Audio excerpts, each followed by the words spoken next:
नमस्कार दोस्तों, स्वागत है आप सभी का द ग्रेट सरकारी यूट्यूब चैनल में।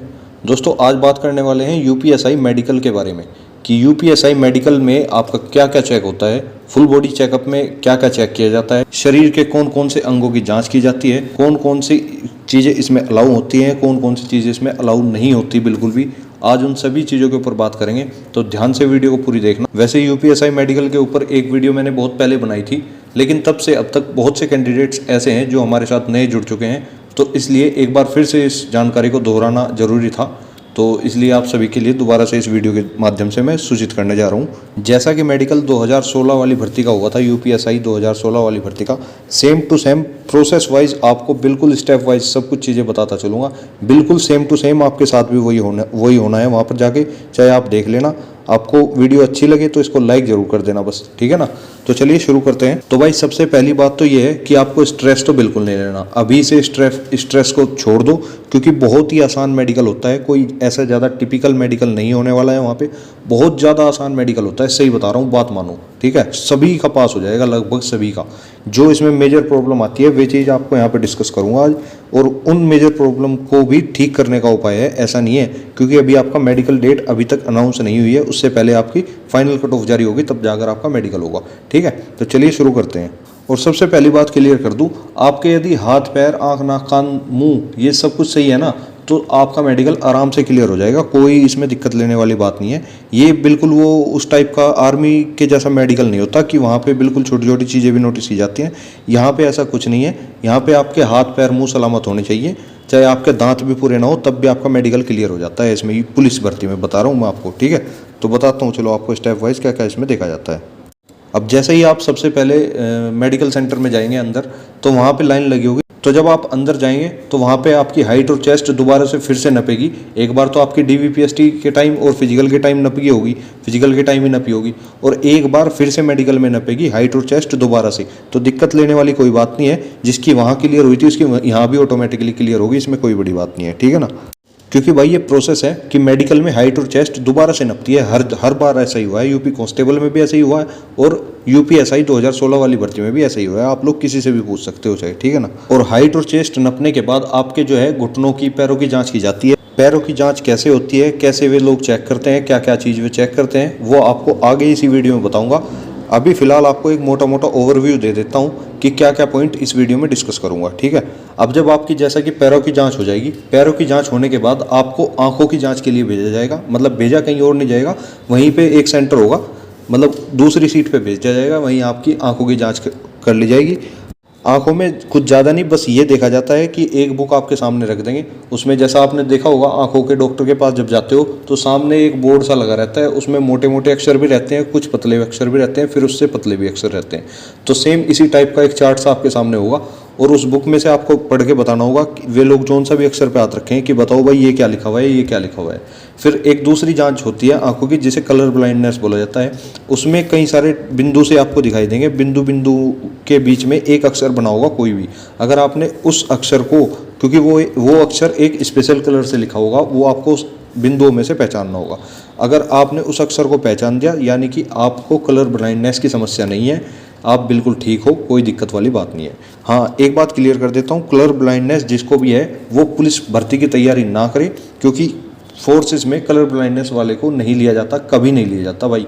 कलर ब्लाइंडनेस जिसे भी है उसको साफ साफ मना कर दिया जाता है। मैं आपको पहले से ये चीज़ सावधान कर देना चाहता हूँ। और इसमें कोई रटने वाली चीज़ नहीं होती कि अगर आप सोचते हो कि हम ये चीज़ रट के चले जाएंगे, ये अक्षर रट के चले जाएंगे इस बुक को, तो ऐसा कुछ नहीं होता यार। बहुत आसानी से पहचान सकते हो आप उस चीज़ को, ठीक है। लेकिन कलर ब्लाइंडनेस अगर आपको है तो आप उस अक्षर को, उस स्पेशल कलर से लिखे हुए अक्षर को नहीं पहचान पाओगे। ये कलर ब्लाइंडनेस वाले व्यक्ति की पहचान है, मैं आपको बता रहा हूँ आज, ठीक है ना। फिर नेक्स्ट राउंड में आपके सामने एक बोर्ड रख दिया जाता है। लगभग 4 से 5 मीटर दूर आपको बैठाया जाता है, और उस बोर्ड पर कुछ अक्षर लिखे रहते हैं। फिर वे लोग पूछते हैं कि बताओ नीचे से तीसरा अक्षर क्या लिखा हुआ है, ऊपर से तीसरा अक्षर क्या लिखा हुआ है। इस तरह से कुछ अक्षर छोटे बड़े रूप में लिखे रहते हैं। तो आपको पहचान कर बताना होता है कि ये अक्षर क्या है, ये अक्षर क्या है। और भाई यहाँ पर घबराने की जरूरत बिल्कुल नहीं है। यदि आपको पहली बार में कोई अक्षर पहचान में नहीं आया तो वो दोबारा भी पूछ लेंगे। कोई ऐसी बात नहीं है कि यदि आपने पहली बार में नहीं पहचाना तो आपको जो है वहाँ से निकाल दिया जाएगा या डिस्क्वालीफाई कर दिया जाएगा, ऐसा बिल्कुल नहीं है। आपको पहली बार में नहीं पहचान सके आप लोग तो दूसरी बार पूछेंगे, तीसरी बार पूछेंगे, वो लोग क्लियर कर देते हैं क्योंकि उनको भी पता है भाई बंदा पेपर पास करके आया है, फिजिकल पास करके आया है, डॉक्यूमेंट वेरिफिकेशन इसका क्लियर है, तो इसमें कमी तो कुछ होगी नहीं। ऐसे ही नहीं होता ना, सब कुछ पेपर वगैरह हर कोई थोड़ी ना क्लियर कर लेता है। तो लगभग जितना है वो कोऑपरेट करते हैं आप सभी लोगों के साथ, ठीक है ना। तो इस चीज़ से बिल्कुल बेफिक्र हो जाइए। अब बात करता हूँ भाई, बहुत से लोग बोलते हैं कि सर हमारे चश्मे लगे हुए हैं, क्या मेडिकल में चश्मे अलाउ होते हैं, ग्लासेस अलाउ होते हैं? तो भाई देखो, सीधी सीधी बात बता देता हूँ, मेडिकल में, किसी भी मेडिकल में आपके ग्लासेस अलाउ नहीं होते। लेकिन उसके बाद भी कहीं कहीं पे ये देखा जाता है कि कहीं कहीं पे लेजिक करा के लोग बाग चले जाते हैं और वहाँ क्लियर हो जाते हैं। लेकिन फिलहाल यूपीएसआई में क्या प्रोसेस है, क्या ये 2016 वाली भर्ती में हुआ था, वो उसके आधार पर मैं आपको बता रहा हूँ।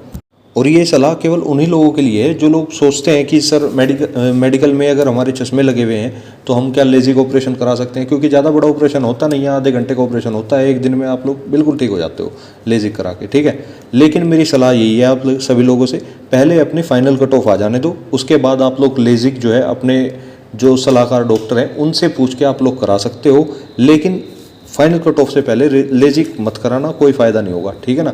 एक बार फाइनल कट ऑफ में यदि आपका नाम आ गया तो फिर लेजिक कराओ चाहे बेजिक कराओ, कुछ ही कराओ, सब कुछ आपके लिए ओके हो जाएगा। क्योंकि भाई सीधी सी बात है, जो मेरिट लगेगी उसके बाद आपको मेडिकल के लिए टाइम मिलेगा, कोई ऐसी दिक्कत वाली बात नहीं है, ठीक है ना। हाँ, लेकिन ये बात तय है कि वहाँ पे चश्मे बिल्कुल नहीं चल पाएंगे, चश्मे अलाउ नहीं होते मेडिकल में। उम्मीद करता हूँ ये सारी बात आपको अभी तक बिल्कुल क्लियर हो गई होंगी। अब इसके बाद चेक होते हैं आप सभी लोगों के कान। आप बिल्कुल साइड में ही आपको कान वाले डॉक्टर के पास भेज दिया जाता है, वहाँ पर आपके जो है कान चेक किए जाते हैं। और ये कान वाला टेस्ट बहुत आसान होता है भाई, सही बताऊँ तो बहुत बढ़िया टेस्ट है, बहुत मज़ा आता है इसको करने में, क्योंकि वहाँ पर डॉक्टर भी मजा के ऐसा ही मिलता है। और डॉक्टर क्या करता है, कैसे चेक होते हैं आपके कान, वो डॉक्टर जो है आपके कान में बहुत ही आराम आराम से बात करेगा, बहुत ही आराम आराम से आपसे कुछ भी पूछ लेगा। जस्ट लाइक आपका नाम क्या है, आप कहाँ से आए हो, किस जगह पे आप रहते हो, आपके फादर का नाम क्या है, ऑक्यूपेशन क्या है उनका, तो मतलब इस तरह के कुछ भी सवाल पूछ सकता है। लेकिन बहुत ही जानबूझकर बहुत ही हल्की हल्की आवाज़ में बात करेगा, जिससे आपकी सुनने की क्षमता जो है, श्रवण क्षमता जो है वो आपकी पहचान सके कि आप कितनी जो हर्ट्ज तक आवाज़ है वो सुन पाते हो, ठीक है ना। तो इसलिए सारी ज्ञानेंद्रियां वहीं पर रखकर तब वो आवाज़ सुनना, वरना कई बार मिस भी हो जाती है। लेकिन ऐसा नहीं है, आपको दोबारा भी चांस मिल जाता है, लेकिन ज़्यादा चांस इसमें नहीं दिए जाते, इसलिए सारे ध्यान वहीं रखकर बिल्कुल तब आपको वो आवाज़ सुननी है। उसके बाद फिर वो अपनी टॉर्च भी कान के अंदर डाल के देखते हैं कि क्या अंदर से पर्दा वर्दा ठीक है या फटा हुआ तो नहीं है, मतलब कोई दिक्कत तो नहीं है। इस तरह से सब कुछ होता है। कान वगैरह साफ़ है कि नहीं है, कान बिल्कुल साफ़ होना चाहिए, क्योंकि जब आप मेडिकल के लिए जाओ तो बिल्कुल कान वगैरह को अपने बिल्कुल साफ़ करा लेना पहले ही, ठीक है ना। क्योंकि अगर कान में मैल होगा तो सुनने की क्षमता भी कम होगी, जो सामने वाला बोलेगा 2 बार में आपको सुनाई देगा, ठीक है। और यदि उसके इतने बार बोलने के बाद भी अब यदि आपको सुनाई नहीं दे रहा है तो फिर शायद वो आपको रीमेडिकल भी दे सकता है, इतनी संभावना होती है हर मेडिकल की, ठीक है ना। लेकिन यदि आपको सही से सुनाई दे रहा है तो फिर आपको कोई दिक्कत नहीं है, आपके कान बिल्कुल ओके हैं, बिल्कुल सही है। अब यहीं पे एक बात और क्लियर कर देना चाहता हूँ, बहुत से लोगों का कमेंट आता है कि सर क्या इस मेडिकल में प्राइवेट पार्ट भी चेक होते हैं? तो भाई बिल्कुल प्राइवेट पार्ट्स बिल्कुल चेक नहीं होते हैं यहाँ पे। प्राइवेट पार्ट्स की चिंता तुम मत करो, ये आपके चेक वहाँ पर बिल्कुल नहीं होंगे। फिर उसके बाद आपकी उंगलियों की जांच होती है कि कहीं से उंगलियां कटी हुई तो नहीं है, कोई उंगली कम तो नहीं है, कोई उंगली ज़्यादा तो नहीं है, इस तरह से सब कुछ जांच की जाती है। और वैसे भी जब तुम मेडिकल देने अपना उसके अंदर जाते हो कैंप के अंदर, तो आप लोगों को बिल्कुल नेकर बलियान में खड़ा किया जाता है, और वो लोग पहले ही पहचान जाते हैं कि भाई कहीं से इसके शरीर पर कोई कट वट का निशान है या नहीं है, कहीं से इसका कोई अंग कटा हुआ है या नहीं कटा हुआ है, सब कुछ पहले से ही भांप जाते हैं वे लोग, ठीक है ना। अब बात करता हूँ यहाँ पर टैटू की। तो भाई टैटू जिसके पास है वो भी ये सोच रहा होगा कि सर टैटू अलाउ है या नहीं है। देखो भाई सीधी सी बात है, आपको क्लियर कर दूँ यहाँ पे, टैटू अगर आपको है, लेकिन ज़्यादा बड़ा टैटू नहीं होना चाहिए, टैटू ही होना चाहिए, टैटा नहीं होना चाहिए वो बिल्कुल, कि यदि आपने टैटू की जगह टैटा छपवा रखा है इतना बड़ा मुंह पे, ठीक है। टैटू अलाउ नहीं है वैसे तो, लेकिन छोटा मोटा टैटू चल जाता है, जैसे आपने ओम वगैरह बनवा लिया, कुछ और नाम वगैरह लिखवा लिया, लेकिन छोटा मोटा ही चलेगा, ज़्यादा बड़ा टैटू नहीं, टैटा नहीं होना चाहिए बिल्कुल, ठीक है। ये बात आपको पहले ही क्लियर करता हूँ मैं यहाँ पे, क्योंकि 2016 वाली यूपीएसआई के मेडिकल में भी कई बच्चों को टैटू के लिए, मतलब टैटू के लिए वैसे तो अलाउ कर दिया था, लेकिन जिनके पास ज़्यादा बड़े टैटू थे, आई मीन टैटा थे जिनके पास, उनको बिल्कुल रीमेडिकल दे दिया गया था, या तो उन्हें साफ करा कराओ या फिर आप डिस्क्वालीफाई वहीं पर कर दिए गए थे।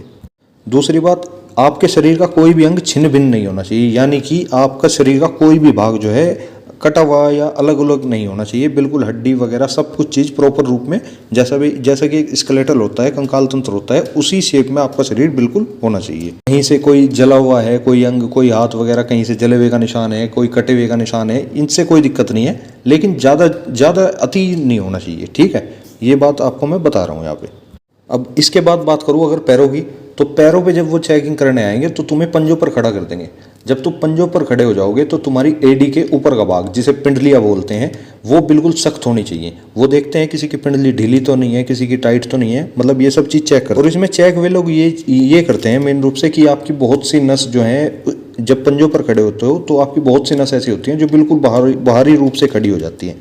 तो ऐसा बिल्कुल नहीं होना चाहिए। अगर आपकी कोई नस जो ज़्यादा रूप से खड़ी हुई है तो आपको जो है बोल देंगे वे लोग कि ये नस आपकी बिल्कुल यहाँ पे प्रॉपर नहीं है, आपको रीमेडिकल भी मिल सकता है वहाँ पे। क्योंकि पैरों का मामला ऐसा होता है भाई, पैरों पे ही सारा बेस टिका हुआ है शरीर का, तो बिना पैरों के तो कुछ नहीं है। लेकिन अगर आपकी थोड़ी बहुत भी खड़ी हुई है तो आपको चल जाएगा काम, ज़्यादा खड़ी हुई नस नहीं चलेगी, ये बात ध्यान रखना। अब आगे एक लड़के का कमेंट था कि सर नाक की हड्डी भी चेक होती है क्या?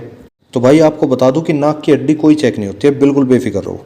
दूसरी बात एक और क्लियर कर दूं कि यदि किसी की बचपन में कोई हड्डी टूटी थी या अभी हाल फिलहाल में कोई टूटी थी और प्लास्टर लगाकर वो ठीक रूप से अपनी जो उसका जॉइंट होता है बिल्कुल लोकेट हो गया है, वहीं पर बिल्कुल सही रूप से जुड़ चुकी है, तो उसे कोई दिक्कत नहीं है, बिल्कुल बेफिक्र रहो। यदि आपका हाथ पहले कभी भी टूटा हो चाहे, लेकिन अगर वो सही रूप से जुड़ा हुआ है तो बिल्कुल आपका क्लियर हो जाएगा मेडिकल, कोई आपको रोकने वाला नहीं होगा वहाँ पर, ठीक है ना। और अगर बात करूं आंतरिक बीमारियों की, शरीर के अंदर जो आंतरिक बीमारी होती है, इंटरनल आपको चाहे कितनी भी कोई भी बीमारी हो, उससे वहाँ पर कोई मतलब नहीं होता, वो सब चीज़ वहाँ पर इग्नोर की जाती है। आपका केवल बाहरी शरीर का आवरण चेक किया जाता है वहाँ पर। बहुत से लोग पूछते हैं कि सर बीपी चेक करते हैं क्या, शुगर चेक करते हैं क्या, यूरिन टेस्ट वगैरह होता है क्या, ब्लड टेस्ट होता है क्या? ऐसा कुछ चेक नहीं होता भाई। जो चीज़ चेक होती है वे सभी मैं इस वीडियो में आपको प्रॉपर डिटेल वाइज बता रहा हूँ। आप लोग ध्यान से वीडियो देखते रहे, बहुत काम की वीडियो होने वाली है। और अपने साथियों को भी शेयर कर देना इस वीडियो को, ताकि उनका भी किसी को ये प्रॉब्लम हो तो वो पहले से पहले ही सावधान हो जाए, ठीक है ना।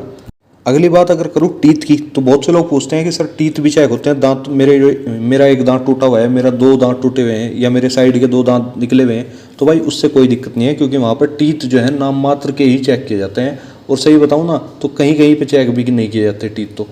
लेकिन टीथ में आपका ये नहीं है कि पूरा पूरा जबाड़ा ही आपने तोड़वा रखा है, ये नहीं होना चाहिए। अगर आपके दांतों में कोई प्रॉब्लम भी है तो आप कैप वगैरह चढ़वा के आपका काम हो जाएगा, कोई वहाँ पर दांतों की इतनी स्पेशलिटी नहीं देखी जाती। तो यदि किसी का 1-2 दांत टूटा हुआ भी है तो कोई दिक्कत नहीं है, चल जाएगा यार। यदि किसी के कोई भी दांत नहीं है ना, जबाड़ा ही नहीं है, तो भाई नकली जबाड़ा लगवा के चले जाओगे ना, तब भी आपका काम हो जाएगा, कोई निकालने वाला नहीं है। दांतों का मामला तो ऐसा चेक होता है वहाँ पर, ठीक है। तो इस बात की चिंता तो बिल्कुल ना करें कि यदि मेरे दांत नहीं है तो मैं डिस्क्वालीफाई हो जाऊंगा, ऐसा कुछ नहीं होने वाला, ठीक है। अब मैं बात करूंगा पैरों की। जैसा मैंने फर्स्ट पॉइंट लिया था कि पैर चेक होंगे आपके, तो पैरों को अब मैं डिटेल वाइज यहाँ पे आपको बताऊंगा। जब आपके पैर चेक होते हैं तो आपको एक बेंच टाइप पे लेटा दिया जाता है, एक बेंच सी होती है, उस पर आपको लेटा दिया जाएगा और वहाँ पे आपके फ्लैट फीट चेक किए जाएंगे। आपका जो तलवा है वो बिल्कुल समतल तो नहीं है। यदि आपका तलवा बिल्कुल समतल है तो आप वहाँ पे बिल्कुल डिस्क्वालीफाई कर दिए जाओगे, पैरों में कोई छूट नहीं है, ये बात ध्यान रखना। फ्लैट फीट होता क्या है, यदि आपको ये नहीं पता तो आपको बता दूं, आपको एक गीली बोरी पर खड़ा किया जाएगा। बोरी समझते हो ना क्या, जिसे में आलू भरे जाते हैं, गोनी क्या देते हैं ऐसे कहीं कहीं पे, तो उस गीली बोरी पे आपको खड़ा किया जाएगा। फिर जब आपके तलवों में पानी लग जाएगा तो फिर आपको सूखे फर्श पर खड़ा करके देखा जाएगा कि आपके तलवे का जो फुटप्रिंट है वो पूरा बन रहा है या बीच में जगह है। यदि आपके तलवे जो पंजे होते हैं वे वहाँ पर छप गए और एडी वहाँ पर छप गई और बीच में से थोड़ी सी जगह है, तो आपको फ्लैट फुट बिल्कुल नहीं है, आप वहाँ पर क्वालिफाई हो जाओगे। यदि आपका पंजा बिल्कुल पूरा का पूरा छप जाता है, पंजे भी, बीच का हिस्सा भी और एडी भी, तो आपको फ्लैट फीट है वहाँ पर, फिर आपको भागने में भी दिक्कत आएगी, तो इसलिए वो वहाँ पर फ्लैट फीट को बिल्कुल डिस्क्वालीफाई कर देंगे, ये बात क्लियर है। और इस चीज़ को आप लोग अपने घर पे भी चेक कर सकते हो। गीली बोरी पे खड़े होना और फिर थोड़ा सा चल के देखना, यदि आपके पंजों के बीच में थोड़ी बहुत भी जगह है तो आपको फ्लैट फिट नहीं है बिल्कुल भी। यदि बिल्कुल जगह नहीं है तो आपको फ्लैट फिट है, आप डिस्क्वालीफाई जरूर कर दिए जाओगे, मैं आपको पहले ही बता रहा हूँ। और भाई मैं तो ये कहूँगा, यदि आपके पास कोई डॉक्टर है आसपास में तो फाइनल मेरिट आने के बाद अपने शरीर का एक बार फुल बॉडी चेकअप करा लेना, आपको भी क्लियरिटी हो जाएगी, संतुष्टि भी हो जाएगी आप लोगों की, और आपको ये चीज़ भी पता रहेगी कि क्या चीज़ मेरी बिल्कुल परफेक्ट है, किस चीज़ में मेरी कुछ चीज़ कमी है, ठीक। तो भाई फ्लैट फुट का तो मैंने बता ही दिया, फ्लैट फुट वाले को तो बिल्कुल डिस्क्वालीफाई कर देंगे, वहाँ से कोई री मेडिकल नहीं दिया जाता, बिल्कुल डिस्क्वालीफाई कर दिया जाता है, यानी वहीं से बाहर हो जाता है। उसके बाद चेक होता है आप सभी लोगों का नोकनी। नोकनी की प्रॉब्लम आप सभी लोग जानते ही होंगे, जिसको नहीं पता उसे भी बता दूं। नोकनी की प्रॉब्लम होती है यदि आप सीधे खड़े होते हो और सीधे खड़े होने के बाद आपके घुटने जो हैं आपस में मिल जाते हैं, तो आपको नोकनी की प्रॉब्लम है। और अगर आपके घुटने में थोड़ी सी भी जगह है ना, थोड़ी सी भी, तो ये वो जो है वो प्रॉब्लम सही भी हो सकती है, फिर आपको नोकनी नहीं है इसका मतलब। तो भाई नोकनी वाले को भी बिल्कुल वहीं से बाहर कर दिया जाता है, कोई रीमेडिकल वगैरह नहीं दिया जाता नोकनी वाले को भी। जिसको नोकनी है वो अपनी सही कर सकता है, उसके लिए उपाय भी है। अगर मानोगे तो मैं भी बता दूंगा, वरना आप लोगों को पता ही होगा बहुत सी एक्सरसाइज होती भी हैं जो इस चीज़ को दूर कर सकती हैं। क्योंकि अभी आपके मेडिकल में टाइम है तो आप लोग इसको यूज़ कर सकते हो इस एक्सरसाइज को, ठीक है।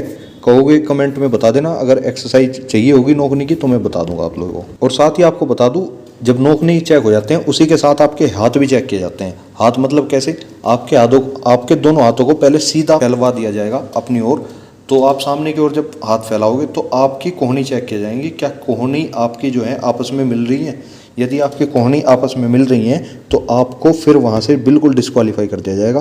कोहनी नहीं मिलनी चाहिए, ये चीज़ आपको प्रॉब्लम क्रिएट कर सकती है वहाँ पर। तो इस चीज़ का विशेष ध्यान रखिए। 3 चीज़ मैंने आपको ऐसी बताई जो आपको बिल्कुल मौका नहीं देंगी, बिल्कुल वहीं से बाहर कर दे जाएंगी। पहली फ्लैट फीट, दूसरी नोकनी, तीसरी आपकी कोहनी जो है आपस में नहीं मिलनी चाहिए बिल्कुल भी। आपका जो मोटा मोटा प्रोसेस होता है मेडिकल का वो सभी मैंने डिटेल वाइज आपको बता दिया जाता है।